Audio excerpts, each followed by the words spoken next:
Hello. Today I'm going to be talking about one of my favorite developers that is at Nintendo currently, Next Level Games. Now, these guys are a Canadian studio. They've been around since the GameCube days, and they rock.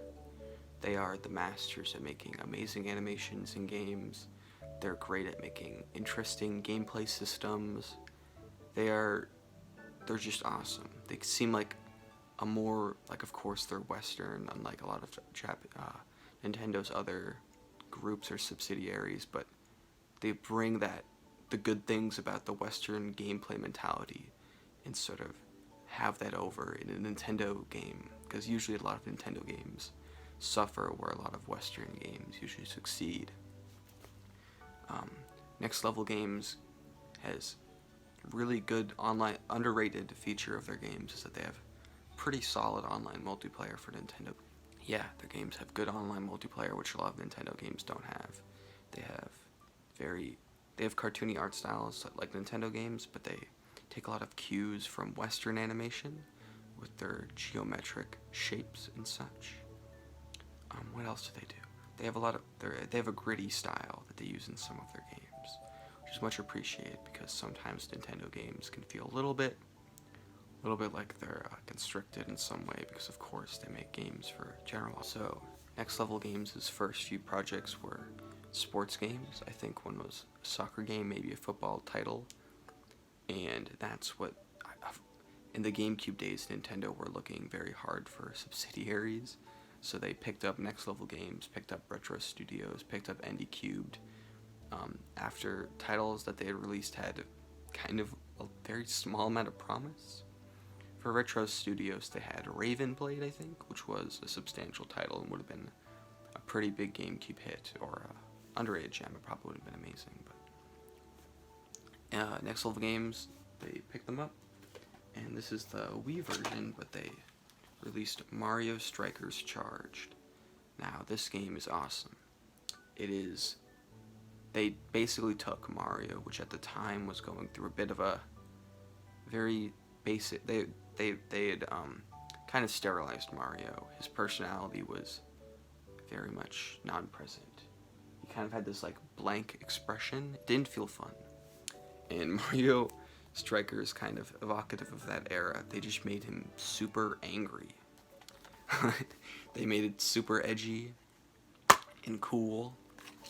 And that's, I don't have the manual, so it kind of sucks I won't be able to show unique art from the game, but they took soccer, just a normal sport, and they took the idea of street football or street soccer, and they used the Mario idea with that. It's kind of hard to explain. They took two things that at the time were, in video games, were kind of basic, soccer and Mario, and they used the best features of both to make an insanely fun sports game.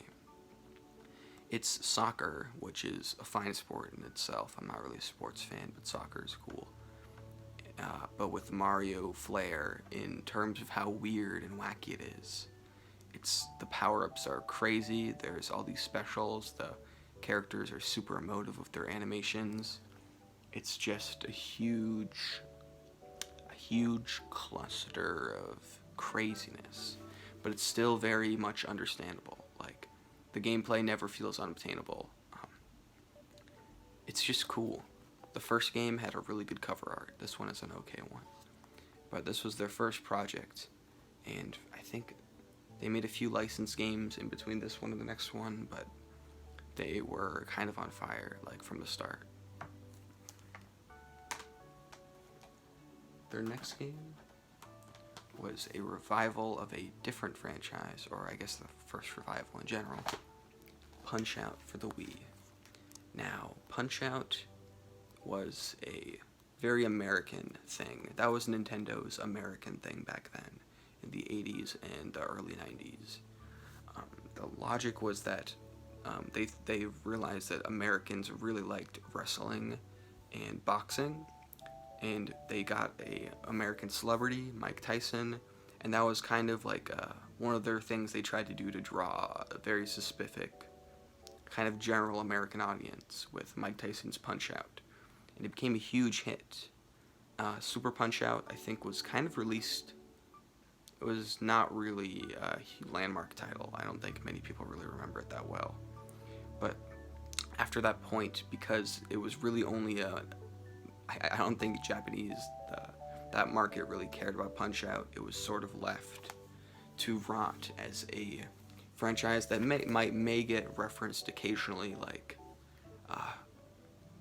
but in very weird ways. Like, there is a Punch-Out character in a EA Sports game, but it's not Little Mac. It's like the guy from Super Punch-Out, and he looks really bad. And Little Mac was in Captain Rainbow as like a parody of, like, not a parody, but like, I guess a parody of like how he'd been not just kind of forgotten. Like, the whole game was about forgotten characters, and Little Mac was one of them. That all changed with Super Smash Bros. Brawl, I'd say, because he was an assist trophy in that game, coupled with Captain Rainbow, the importance of the NES game in the Wii boxing from Wii Fit being very popular. Punch-Out was finally able to come back with this reimagining of the first game.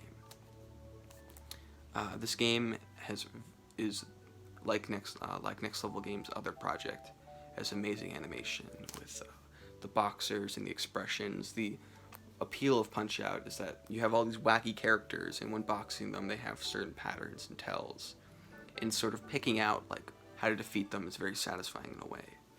And having it's kind of like, it's a boss rush kind of thing. So instead of having a bunch of small enemies, you have a few very tough, highly detailed, cool enemies. And that style has aged fairly well. This game is pretty contemporary. Yeah, it had this, you could use the Wii balance board, which is odd. All of the opponents are the same, but the boxing is way better, because in the first game it was like 2D. I love 2D games, but Punch-Out is just kind of like, it's a very core game experience, I guess. The original is known for being super difficult. And it's kind of like a NES people thing. If you look at this, you get I have the manual for this game, fortunately. It has a boxing ring style. Yeah, Punch-Out. After this game, they released a short DLC for Club Nintendo, I think in 2009 or 8. And then Little Mac on Smash Bros., which was cool, and the series disappeared again. I don't think that's because this game failed. I don't know the sales record, but I don't think it could have been that bad. But like Next Level Games found they're a different place for like their bread and butter to be, and Punch-Out was kind of forgotten. You can play it. Yeah, I'm trying to remember. I played this game a bit. It's very fun. I'm not a huge fan of boss rushes, but this game is. I still want to give it a shot. I'm gonna have to put my friend Saturn down. He's really nice. Should put there.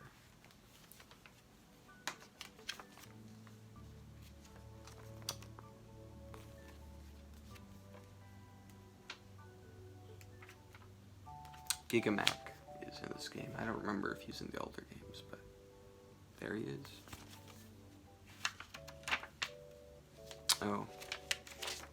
Oh yeah, there's like a multiplayer mode where like you fight yourself, basically. The rest of the manual is the same, but in different languages. Yeah, it's Punch-Out. Awesome game by Next Level Games. So either before or after this, they made a Captain America or a Spider-Man game for Xbox and PlayStation 3. Those were probably not really worth playing. I kind of want to try them, have them eventually just complete that Next Level Games collection, but they're not really notable. They're just like licensed games to pay the bills. That was until their next project, Luigis Mansion Dark Moon. Now, the original Luigis Mansion was kind of like Punch-Out, and it wasn't really a huge IP. It was kind of just the one game everyone knew. Kind of in a GoldenEye sense. Like, we all know GoldenEye, and there may have been a sequel or two, but no one really cares. I'm sure there are people that care about these games. But Luigi's Mansion, it stood dormant even though it had a very large amount of recognizability. So in 2013 or 2012, they released this game. Now the first thing to note is that this game has some of the most crisp looking renders of any Mario character ever. This looks so incredible, I can't describe it. Like, it's just so dense, and the lighting's very dark, and it's awesome and cool. The game in general has a fantastic presentation for 3DS. It kind of makes the other games in the system that sometimes are a bit of a chunky mess. It makes them look very poor in comparison. Luigi's Mansion Dark Moon has got graphics for days. Got the instruction booklet. This game had online multiplayer with the Scare Scraper. Another great online multiplayer mode. I loved playing that a lot. There were a bunch of different ghost designs that they had, and just finding them was a good motivation to keep playing. What's different about this game is, of course, with Luigi's Mansion, you have the vacuum and you suck up ghosts. But this game adds a few extra elements to the formula. There's the dark light, which is kind of like you can find hidden things using it. It's just like shining a flashlight, finding things in the dark. But I don't know how to explain it. It's so simple. Whatever. It's kind of like the water. Of course, okay, I'm kind of jumbling up a bit. But you can find hidden objects basically with it, which is cool. There are upgrades. The money you get gets pooled into money that is gets pooled into upgrades for your vacuum, which is cool. What else is new in this game? The structure. That was what's changed. In this game, the very controversial feature was the idea of not having multiple mansions. That was a kind of agreed upon cool idea. But having those mansions be served in chunks, or missions. You'd beat 1/5 of the level, then you'd go back, talk to Egad, have a little bit of a refresh, and then you'd have a new objective. So this kind of broke up the pace. It made people argue that it was because it was a handheld game, but you could have just saved anywhere and it wouldn't have really changed anything. It was fun once. That system, it worked. I liked going back to Egad, it was cool. But once you already know all the game's tricks, having them sort of like be hinted at and be like restated isn't really fun. This game has a bunch of collectibles, which is cool. Some of them are a bit cryptic. It's kind of hard to decide which level they're in, kind of like blue coins. And the bosses are kind of stupid. But the game has amazing personality. The graphics are wonderful. Yeah, it has there are a lot of good moments. People point to the personality. I said it was great, but a lot of people have a problem with the ghosts. I think they're okay. They act a bit childish, not as fierce or as mysterious as the first game, but still a valid interpretation of the Luigi's Mansion characters. This was a big success for them, surprisingly. Not surprisingly, like that's a bad game, but Luigi's Mansion, I guess they didn't really realize that it could have pulled great numbers, because I think it sold like 5 million units, which is insane. This is the game that convinced Nintendo to make a deal with Next Level Games where all of their games would be on Nintendo platforms, which sort of goes into a later move they'd make with their next game. Not their next game, a later game. The next game they made, I don't own. It is Metroid Prime Federation Force, which is a multiplayer Metroid game where you don't play as Samus. I don't know much about it. I do know that there's a blast ball mode, and it's basically a multiplayer FPS for 3DS. It was meant as a follow-up to this game, which was a early DS title, which used the touchscreen to control aiming, and it was kind of a technical showcase. I've played a little bit of this game, it's fine. It was developed by Nintendo SPD, or S Software Technology, I don't remember. That might be the American studio, but I'm not 100% sure. They threw their Western studio at this idea again for some reason. I think it was because it was a first-person shooter, and a lot of Western devs are good at that. But it doesn't have this, from what I've seen, it doesn't have the same personality as their other games, and serves as a kind of obvious Achilles heel, or I guess a low point in their catalog. To make up for that, their next game was maybe their best, Luigi's Mansion 3. Now this game takes what was great about their other games and just perfects it. It has the same sort of jive as Luigi's Mansion Dark Moon, but the levels are streamlined. There's no mission structure. There's way more mechanics when it comes to sucking up ghosts. You can slam them on the ground. You can slam them into each other. You can charge up a lot of other things. You can have a move where you bust. I forgot what it's called, but do a burst of smoke on the ground. That gives you there's a lot of options when it comes to combat. And this game reintroduced boss ghosts. Are there any there? No, there aren't. But these are specific ghosts that are supposed to have personality and character, which Dark Moon was lacking. Very similar to the first game, trying to be reminiscent of that.